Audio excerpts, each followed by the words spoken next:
Now we're going to take a look at the toolbar. This is a very, very powerful concept in Photoshop. Here's the bar over on the left. You can drag it anywhere and you can leave it anywhere. So if you have a lot of work going on in a little area, you can get it to it very quickly and avoid getting carpal tunnel syndrome. There are over 20 major categories here, and under each is 1 to up to 5 subcategories. So there's a huge variety of tools you can use. If you leave one of them on, it has a balloon underneath to explain the tool. And now we'll do a right click here on the, well, let's go back to the elliptical marquee tool, and it shows you what's under. It's a rectangle marquee or elliptical or single row, vertical or horizontal. You go to the lasso tool, and there are different ways you can lasso a piece of an image and drag it around, or change its color or its brightness. Here is another one, a crop tool, and different kinds of crops. Perspective, which is very, very handy if you have a picture of a building that's keystoned or anything else that gets keystoned. You can straighten it out, a room, whatever. You also can get to any of these by simply hitting a key on your keypad. L for lasso. Let's highlight that. You see over on the right hand side, it shows you the letter that you can hit on your keyboard as a shortcut to get to that tool. So let's continue on. We did the perspective crop, and here's a healing tool, very handy. A spot healing brush. If you have little imperfections, whether it's a dust particle or dirt or even an imperfection in your image, if it's round or very small, you can increase the size of that to it was there. And that's a spot healing. The healing can do larger areas. We'll get into some of those later. Now we have the clone stamp tool, which allows you, it's really a copy and paste operation, and it allows you to copy an entire image and then paste any section of that over any other image. Very powerful stuff. Let's go back here to the eyedropper tool. That will pick up the exact color of wherever you click on it in your image. Exactly. And very powerful for all kinds of color operations. Here is the brush tool, and under that, a pencil tool. Now, the brush and pencil tool work very similarly. The pencil being it leaves it leaves a more well-defined path.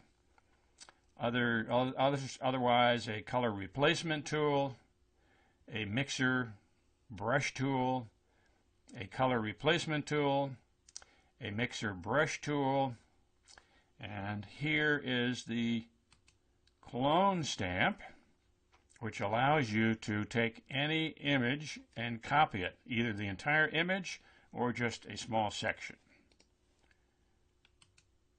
Here is the history brush tool. You can peel back some of your operations depending on where you draw the brush. This is an eraser tool. It's pretty obvious, but there's some features in here that are very handy. Here is the paint bucket tool. Allows you to cover an entire area of similar color immediately. There are pluses and minuses to that. You've got to watch out. And a blur tool, and then again the opposite, a sharpen tool, and a smudge tool. And here a dodge tool and a burn tool. You're going to use those probably quite a bit in any kind of an image. Part of the image is going to be too dark, and you can use the dodge tool to brighten it up, or it could be too light and you use a burn tool. And often I do that on a panorama when the sky is too light, and if you burn in, you can bring the clouds into definition. And here we have the pen tool, which is pretty obvious, and there are variations of that. And finally, of course, the type tool, where you can overlay type onto an image. And here we have the path selection tool, which we'll get into a little later, and a rectangle tool, and also ellipse and polygon and a line. Allows you to draw square, round, or elliptical areas on top of your image. And color them in, do whatever you like with them. And this is a hand tool and a rotate view tool, very handy. And a zoom tool, as we saw right here. And then next, you can set foreground and background colors here.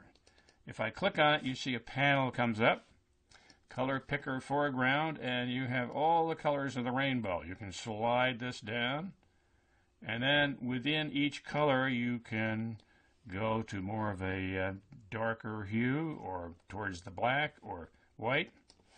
Very powerful stuff. And finally, we have edit in quick mask and standard. You can switch from standard screen mode to full screen mode and back and forth. Now, before we finish, let me get this image smaller. What I'm doing is hitting Command minus sign. Okay, on a PC it's Control minus sign. You can decrease your image there or increase it with a plus sign. Decrease and increase, okay? Now, the other thing way over on the right are the panel groups. I want to show you, this is the, I have a background image right here. I also copied the background. These are layers here, and you can add many, many layers to do different kinds of work. I never do anything with my original background for fear I'm going to mess it up and I'll lose it. So, and then it's locked. Photoshop does that automatically to help you out. Then I make a copy of it. I can do whatever I like here, and if I screw it up, I can always make another copy of that background layer. Very important to know and to use.